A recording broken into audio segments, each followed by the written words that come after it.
Lebanon's first confirmed cases of COVID-19 came into the country a few weeks ago via travellers returning home from the Iranian shrine city of Qom.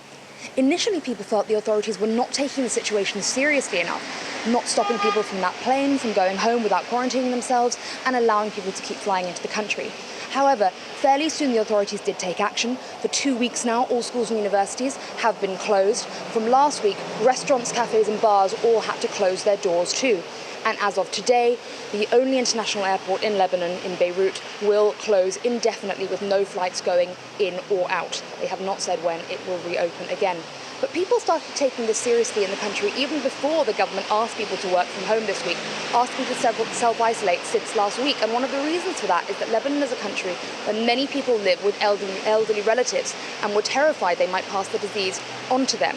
The other issue is that Lebanon has been facing a severe economic crisis for several months now, leaving hospitals and medical centres unable to import the life-saving medical devices and supplies they need. Doctors here say that if there were a sharp rise in cases, there could be a severe health crisis and hospitals wouldn't be able to cope with that.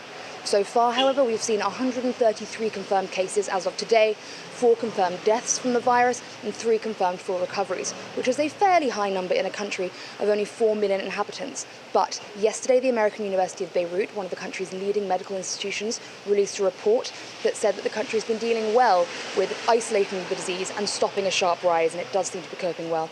However, that economic crisis that I mentioned is the next concern, because as well as the medical problems in the hospitals, many people now who work in restaurants and bars that have had to close, and people who drive cars for a living, and many other day-to-day jobs that are paid by the day now are not able to work, not able to feed their families. And if this goes on for weeks, the issue will not only be a potential medical crisis, but the economic crisis that comes next.